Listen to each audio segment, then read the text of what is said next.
big child's going to my place today. What? What a big child. Under the well-being board. 72 Squadron was formed back in 1917 as a Royal Flying Corps squadron, then converted to the Royal Air Force on the 1st of April 1918. We served with distinction through both the First and Second World Wars. As a fighter squadron, and particularly, I suppose, with distinction during the Battle of Britain when we flew Spitfires out of Biggin Hill. After the war, we converted to jet aircraft, the Vampire and Meteor, before becoming a helicopter squadron in 1961. And the aircraft you see here, the Wessex, joined the squadron in 1964, and we have flown the Wessex ever since. And you've been in Northern Ireland quite a while. We've been in Northern Ireland since 1969, when we first came out with a flight of about 6 aircraft, and but permanently now in the province since 1981. And what have been your duties?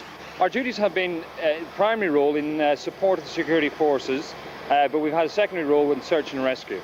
That search and rescue element is now going. What happens there?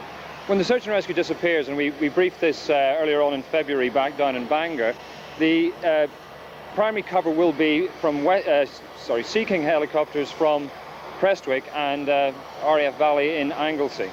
And you're disbanding this weekend. It must be a very emotional time for the squadron. The disbandment of any squadron is a very sad occasion, and indeed, as I've said, 72 Squadron has an illustrious history as a Second World War fighter squadron in the Battle of Britain. We've also served with distinction in other parts of the world, and obviously laterally here in Northern Ireland. We've made many friends both within the military here and obviously within the local community. So it is indeed a very sad, not only for us, but also for our friends. What are people saying to you? There's a lot of messages of goodwill out there, and they're hoping honestly that 72 Squadron will be resurrected sometime in the future. Looking back over the 33 years you've been here, any incidents of note that stand out? I don't think so. I think we have served, I hope, to the best of our ability, both the military and the local community. You know, we're very proud of our record in Northern Ireland, whether it be in the sort of military capacity or in our search and rescue role. We've responded to some 600 emergency calls in the search and rescue role. We've been involved obviously with the savings of life out here. So I think probably that would be what most people would talk about, the fact that we've been able to serve the community in Northern Ireland over those years, and having made so many good friends. Some people might see your disbandment as a diminution of the security force presence here. What would you say to that? It's not. I mean, obviously the Wessex has gone out of service, but that has been planned for many years. The Wessex has now reached the end of its operational life and has to be retired. There was never any plan to replace the Wessex, so we will continue to serve the security forces in the same capacity using the Puma helicopter.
Andy, what sort of an aircraft was the Wessex to fly?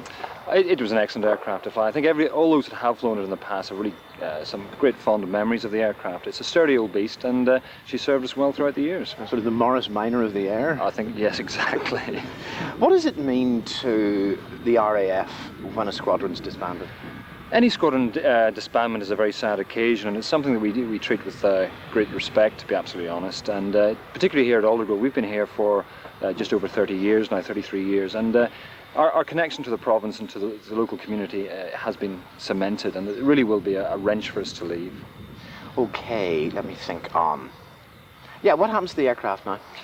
The Wessex will depart Aldergrove on Monday, and we fly back to the mainland, to England, to RAF Shawbury, and where the aircraft will be stored for a year before final disposal. We still have a small squadron of aircraft in Cyprus, 84 Squadron, carrying out search and rescue, and the aircraft we use to support that squadron.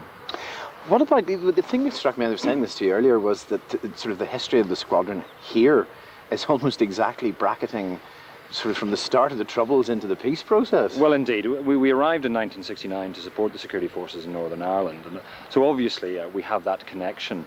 And you might deem it that actually with the peace process it seems fitting that the Wessex would be leaving. However, this is a function of time rather than any peace process. The aircraft has reached the end of its operational life and has to be retired, and that's basically what's happening at the end of March. Will everybody have happy memories of this, or rather darker memories of the time of the Troubles, do you think? I think they'll have happy memories. Everybody who's served in Northern Ireland has thoroughly enjoyed it. And as I say, we have cemented some great relationships with the local community and also the military here in the province as well. But people have really fond memories, and many of the air crew and ground crew have served several times. They're all volunteers to come out here, and they come time and time again. I didn't know that. Any unusual things the squadron has ever had to do? I remember one famous occasion when a cow was lifted out of a lake or something. I was looking through the statistics recently. In fact, we've done that 3 times over the years. But I think, in all honesty, our proudest time really is in the search and rescue role, where we've served the province since 1977 in that role, and we've responded to some 600 shouts, as they say in the business, and obviously we've saved people's lives. But I think the main thing there is that we've been here and serving the local community.